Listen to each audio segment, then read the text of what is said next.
ایک دفعہ شیطان آیا ہمارے نبی سے ملنے، تو آپ نے اس سے پوچھا تیرے دشمن کتنے؟ کہنے لگا 15۔ آپ نے فرمایا کون کون ہے؟ کہنے لگا پہلا تو تھوڑا ہی نمبر ہے، پہلا نمبر تو تھوڑے نال میرا لگو ہے۔ پھر کہنے لگا وہ مسلمان جو 24 گھنٹے باوضو رہتا ہے وہ میرا بڑا دشمن، جو باوضو رہتا ہے اور باوضو سوتا ہے، ایک فرشتہ اس کے لیے بندگی کا ثواب لکھتا رہتا ہے۔ خیر واپس آتا ہوں، میرے نبی نے فرمایا 4 باتیں لے لو اور دنیا بھی تمہاری آخر، ساری PIA زندہ ہو جائے گی، ساری اکانومی زندہ ہو جائے گی، ساری معیشت زندہ ہو جائے گی۔ 5 بھی نہیں، ایک انگلی بھی آپ نے نیچے کر دی، کہیے بس اتنی لے لو۔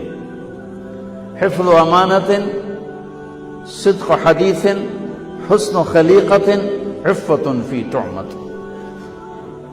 کیا خوبصورت! ساری زندگی کسی کو دھوکہ نہ دینا، دیانتداری۔ میرے ملک کے ادارے کیوں ڈوب گئے؟ دیانت نکل گئی، کھوٹ آ گئی، دھوکہ آ گیا۔ میرے نبی نے کہا حفظ امانت، کبھی امانت میں خیانت نہ کرو، صدق حدیث، کبھی جھوٹ نہ بولنا، ہمیشہ سچ بولنا۔ میرے نبی نے فرمایا میرا امتی ہر گناہ کر سکتا ہے، 2 نہیں کر سکتا، ایک جھوٹ کبھی نہیں بولے گا، ایک دھوکہ کبھی نہیں دے گا۔ میرے نبی کی 2 صفتیں ہائی لائٹ ہوئیں، صادق اور بولو کیا ہیں؟ کوئی اور بھی تو ہو سکتی تھی، جس سے مشہور کیا، کعبہ قوسین بھی تو ہے، اور ادنا بھی تو ہے، واللیل بھی تو ہے سیاہ زلفوں والا، والضحیٰ بھی تو ہے روشن چہرے والا۔ کس سے مشہور کیا؟ صادق امین۔ اگر آپ مجھ سے سوال کرو، میں ممبر رسول پہ بیٹھا ہوں کہ مولانا صاحب سارے دین کو 2 لفظوں میں بتاؤ، ساری شریعت کو، تو میرے پاس 2 لفظ ہیں، سچائی اور امانت داری۔ آپ مجھ سے سوال کرو مولانا صاحب ساری دنیا کے کفر کو بتاؤ، تو میرے پاس 2 لفظ ہیں، جھوٹ اور دھوکے بازی۔ جھوٹ اور خیانت، پوری دنیا کا کفر ان کے اندر چھپا ہوا ہے، سچائی اور دیانتداری، پوری دنیا کا اسلام اس کے اندر چھپا ہوا ہے۔ دیانت اور سچائی یہ بیج کی طرح ہے، اور پورا اسلام پھر باغ بن کے پھلتا پھولتا ہے۔ جھوٹ اور دھوکہ یہ بھی بیج کی طرح ہے، پھر اس سے کفر کا جنگل کانٹوں بھرا جنم لیتا ہے۔ میرے معاشرے سے جھوٹ نکل جائے، دھوکہ نکل جائے، یہ پاکستان جنت کا ٹکڑا ہے۔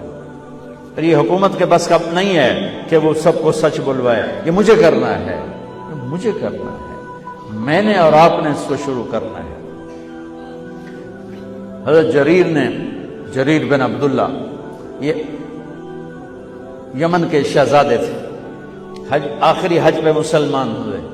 اپنے نوکر سے فرمایا گھوڑا خرید کے لا، میں پیسے یہاں پیمنٹ کروں گا۔ وہ منڈی میں گیا، 300 روپے کا گھوڑا لے کر آیا۔ جب انہوں نے گھوڑوں کو دیکھا تو وہ قیمتی تھا، مالک کو پتہ نہیں تھا، اور یہ گھوڑوں کی نسل کے پہچاننے والے اس سے کہنے لگے تیرے گھوڑے کے 400 کر دوں؟ کر دوں۔ بڑا حیران ہو کے دیکھنے لگا، ہے کہ آپ تو مجھے چیز خریدنی ہے تو میں گھٹاتا ہوں، اور اجمل نے بیچنی ہے تو یہ اس کی قیمت بڑھاتا ہے، اور یہاں خریدار کہہ رہا ہے 400 کر دوں؟ وہ کہنے لگے کر دوں۔ 500 کر دوں؟ کہنے لگا کر دو۔ 600 کر دوں؟ وہ تھوڑا تھوڑا گھبرانے لگا، بھئی یہ چکر کی ہے۔ 700 کر دوں؟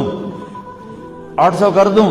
وہ کہنے لگا حضور تسی لینا تو لو، پر میرا مزاق تھا نا، تسی اٹھو، کدی لین والے بھی پیسے بتائے، تسی میں نے 300 دے میں جاواں۔ کہنے کہ اس کو 800 دے دو اور گھوڑا باندھ دو۔ وہ حیران خوشی سے چھلانگے مارتا ہوا گیا۔ تو جب وہ چلا گیا تو نوکر نے پوچھا میں جب 300 میں سودا کر کے آیا تھا تو 500 کس خوشی میں بڑھائے؟ فرمایا میرے بھائی اس کے گھوڑے کی قیمت 800 تھی، 300 نہیں تھی، اور میں نے نبی کے ہاتھوں میں ہاتھ دے کے یہ وعدہ کیا تھا زندگی بھر کسی کو دھوکہ نہیں دوں گا، سب کی خیر خواہشاں۔ تو بھائیو میرے اداروں میں کس ٹیلنٹ کی کمی نہیں، صلاحیتوں کی کمی نہیں، دیانت کی کمی ہے، قوت عمل کی کمی نہیں، سچائی کی